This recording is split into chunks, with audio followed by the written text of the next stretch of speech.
decimos que no hay delito de abuso de funciones porque el acto arbitrario no es tal y lo único que se buscó es un beneficio, un ahorro para la administración con esta ingeniería para cancelar deuda.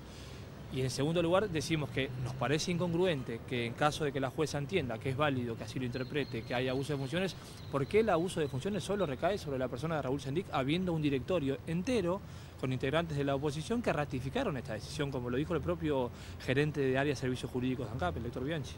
Los abogados sostuvieron además que hay un documento no tenido en cuenta por el que un alto jerarca de PDVSA es quien plantea la incorporación de Exor en la intermediación y no Sendic. Nosotros creemos que ese documento es clave, que es la carta en la cual el gerente o el director de PDVSA le comunica a la presidencia de ANCAP quién va a ser la persona física, jurídica que va a intervenir en la negociación con la deuda con PDVSA. Y dice que es Exor. Entonces, acá tiene que quedar muy claro que ANCAP no trae a Exor, ni viene de la mano de Sendic, ni viene de la mano de ANCAP, ni de nadie. Viene de la mano del acreedor.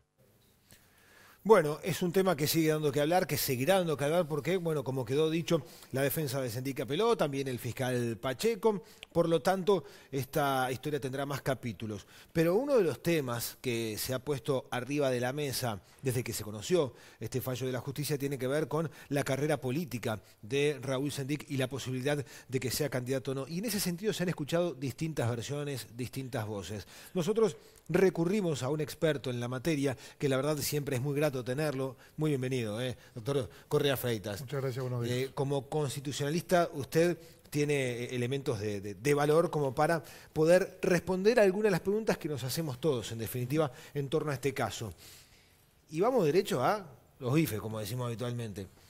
El ex vicepresidente, en el escenario planteado hoy en día, de este procesamiento sin prisión por parte de la justicia, ¿está en condiciones de ser candidato en las próximas elecciones? Mire, lo primero que tengo que decir es que tenemos un procesamiento que ha sido apelado. Tanto el fiscal Pacheco como la defensa del señor Sendic han interpuesto recursos de reposición y apelación. Exacto. Quiere decir que estamos frente a un auto de procesamiento que no está firme. Eso es lo primero que tenemos que decir. Por lo tanto, desde el punto de vista estrictamente jurídico, el señor Sendic está habilitado para sus derechos cívicos, no ha sido suspendido. Más allá de que la jueza del crimen organizado, cuando dictó el auto de procesamiento, comunicó a la Corte Electoral este auto de procesamiento. ¿Y por qué? ¿Cómo se puede explicar eso? Lo hizo porque hay una acordada de la Suprema Corte de Justicia que así obliga a los jueces que cuando dispongan este tipo de procesamientos con delitos que eventualmente puedan tener una condena de penitenciaría, entonces lo deben comunicar a la Corte Electoral, que es el único órgano competente para resolver si tiene o no suspendida la ciudadanía. Exacto. ¿Por qué se da esta situación? Porque la Constitución de la República, en el artículo 80, prevé dos hipótesis de suspensión de la ciudadanía en casos de personas sometidas a la justicia penal. Primera hipótesis, que es la que estamos con el caso Sendic, que es cuando la justicia dispone el procesamiento por delitos cuya condena pueda ser de penitenciaría. En otros términos, tenemos que distinguir, en el viejo Código del Proceso Penal se hablaba de procesamiento y de condena. Ahora, como todos sabemos, con el nuevo Código ya tenemos una nueva terminología, pero que en definitiva es lo mismo. Sí. Ahora se habla de la formalización.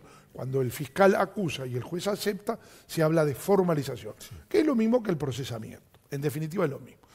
El procesamiento, la jueza lo dispuso sin prisión, pero dispuso el procesamiento por dos delitos. Dos delitos, peculado y el abuso delito de funciones. peculado en reiteración real y el delito de abuso de funciones. Estos dos delitos tienen una pena mínima de prisión y una pena máxima de penitenciaría. Por ejemplo, el delito de peculado tiene un mínimo de 1 año de prisión y un máximo de 6 años de penitenciaría. Pero además, el delito de peculado tiene la particularidad de que prevé que tiene una mínima de 2 años a 6 años de inhabilitación para el ejercicio de cargos públicos. De inhabilitación, para el ejercicio de cargos. Bueno, ahí estamos hablando de... Ahí está otros complicada. términos. No, Ahí- por eso. Entonces, y además la jueza dispuso el procesamiento por el delito de peculado en reiteración real. Y además, en el delito de abuso de funciones tenemos una mínima de 3 meses de prisión a un máximo de 3 años de penitenciaría. ¿Cuál es la conclusión de todo esto? Bueno, es difícil decir cuál va a ser la sentencia definitiva. ¿Por qué? Bueno, todos sabemos que la sentencia de condena, la sentencia definitiva puede absolver al señor Sendik y decir que no cometió ningún delito, que es todo erróneo, que acá no hay delitos. Y la otra es que tengamos sentencia definitiva de condena. Y es probable, digo que es probable, y por eso es que la jueza seguramente lo comunicó a la Corte Electoral, es probable que la condena definitiva por estos 2 delitos pueda ser eventualmente de una pena de penitenciaría. Pero de todas maneras, en las 2 hipótesis, tanto en la primera hipótesis que plantea el artículo 80 de la Constitución, como en la segunda, cuando exista sentencia definitiva, allí sí, claramente, si la sentencia es de condena, así sea a 20 meses de prisión, entonces, sin ninguna duda, el ciudadano Sendik quedará suspendido en el ejercicio de la 20 ciudadanía. meses de prisión, lo puso como ejemplo. Ahora, Ejemplo, si se es un procesa ejemplo. sin prisión, No, el procesamiento sin prisiones quiere decir que no va no va a ir a la cárcel. Por eso, no va a ir a la Pero cárcel. la condena es una con- cosa independiente. O sea, la O sea, condena es... En otros términos, el señor Sendik no tiene por qué ir, quizás no va a ir nunca, Nunca a la cárcel. Nunca va a ir a Pero la la cárcel. condena... Pero la condena sí, puede ser condenado. Incluso puede ser condenado a pena de penitenciaría, sin ir a la cárcel. Distíngalo. O sea, no va a ingresar Distinga nunca. la pena de... No, muy la claro. diferencia de pena de penitenciaría. La pena de prisión es de 1 mes de prisión a 24 meses de prisión. Sí. Y la penitenciaría es de 2 a 30 años. Mínimo 2 años a 30 años. Ajá. Son penas más graves. Claro, obviamente. Entonces, suponga usted que lo condenan a 2 años o a 3 años de penitenciaría. El señor Sendik no va a ingresar a la cárcel. O primera aclaración. ¿Por qué? Porque las normas que ya estaban previstas en el viejo Código del Proceso Penal establecen lo que se llama la suspensión de la condena. En la medida que la persona no ingresó a la cárcel, no va a ingresar de nuevo. ¿Ah? Ya no va a ingresar. No va a ir preso. señor. No va a ir preso. Perfecto. Eso lo quiero que quede claro. Está no bien, va a ir y preso. está bueno Primera aclararlo cosa. así. Pero sí, la condena puede llevarlo a que quede suspendido en el ejercicio del cargo público. En otros términos, si el señor Raúl Sendik se postula como candidato, permanece habilitado, se presenta como candidato al Senado, resulta electo senador, una vez que la justicia dicte sentencia definitiva de condena, que seguramente van a haber 3 instancias, juzgado letrado, claro. tribunal de apelación y seguramente casación casación. ante la Suprema Corte Claro. de Justicia. O Estamos sea, que es un hablando proceso muy largo. 3 años. Ah, sí, 3 estamos años, hablando 3 años. O sea que en 3 años... Recién en 3 años, 2022, vamos a tener una decisión definitiva sobre este tema. Bueno, ahí Si está. no es más largo. Es muy interesante lo que está diciendo, porque estamos hablando de un escenario de 3 años. Sí, sí. Pero las elecciones son antes. Si son 2019. Sendik debe tomar antes la decisión. Sí, por supuesto. ¿Qué pasa si se postula y resulta electo senador y después hay un fallo contrario? Bueno, si sale una vez electo senador nuevamente o electo en otro cargo, porque puede ser Sí. electo diputado, puede ser Intendente, electo intendente bueno, o edil. después lo que sea. O edil.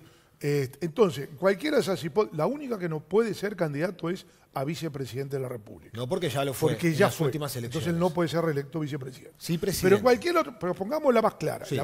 quizás la más viable. Candidato al Senado, resulta electo senador.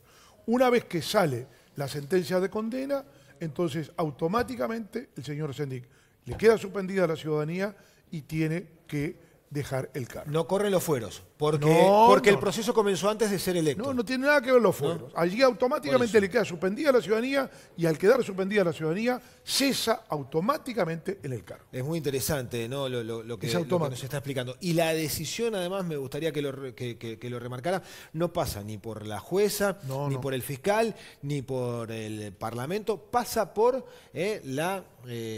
que es la Corte Electoral. Exactamente. Son los únicos que pueden inhabilitar. En este momento sí. En este momento sí. Después, si hay sentencia de condena, sí. Ahí ya está. Ahí ya Lo marca la la Corte Constitución. Electoral simplemente recibe la notificación. Nada más. En esa hipótesis, la Corte Electoral ya no dispone nada. Simplemente se le comunica y la Corte Electoral cumple lo que la justicia le comunica. Usted recién marcó algunos términos diferentes que se utilizan entre el viejo código y el nuevo, pero que básicamente en ese término que usted utilizaba manejan la misma situación. Es lo mismo. Es lo mismo. ¿Qué le pareció la decisión respecto a ese recurso interpuesto que se manejaba de la inconstitucionalidad del nuevo Código de Proceso Penal y la decisión tomada por la Suprema Corte de Justicia? Comparto en todos sus términos la sentencia que dictó la Suprema Corte de Justicia. Yo leí una sentencia de 120 páginas, realmente una sentencia brillante de la Suprema Corte de Justicia, en donde aclara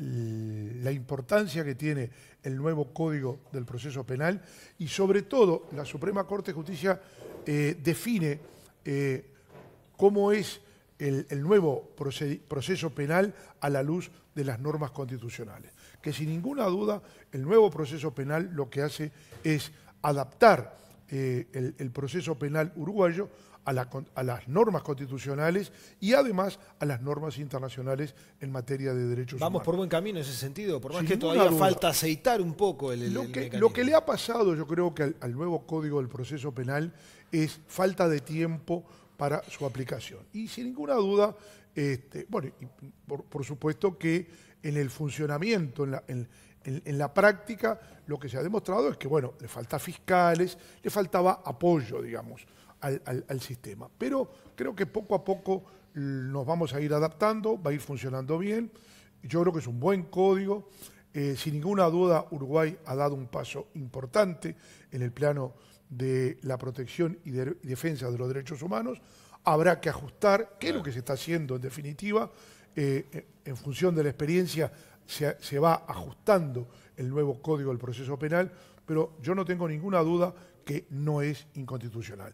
Y creo que la sentencia de la Suprema Corte de Justicia en este sentido es un paso fundamental y sobre todo creo que la Suprema Corte de Justicia definió con absoluta claridad que el ajuste estricto a la Constitución uruguaya del nuevo Código del Proceso Penal. Doctor, antes del final, una reflexión muy breve de algunos temas de actualidad y abusando de su generosidad y fundamentalmente de sus conocimientos. El Senado aprobó la ley que fija como agravante el homicidio a policías, jueces y fiscales. ¿Qué tiene para decir al respecto? Bueno, estamos todos de acuerdo, porque yo creo que más allá de las discusiones que se puedan dar, sin ninguna duda es una señal que da el sistema político para la protección de determinados bienes jurídicos y en este caso todos sabemos que lamentablemente jueces y fiscales y policías que son los que están luchando contra el crimen y sobre todo contra el crimen organizado están muchas veces amenazados de muerte y bueno, creo que es una buena señal para aquellos que tengan pensado o por lo menos quieran atentar contra la integridad física de jueces, fiscales y policías. Creo que es una buena señal del sistema político, porque en definitiva, quienes se arriesguen a cometer este tipo de conducta sabrán que tendrán penas mucho más graves. Ha sido muy grato tenerlo y muy claro. No, por favor, es un gusto.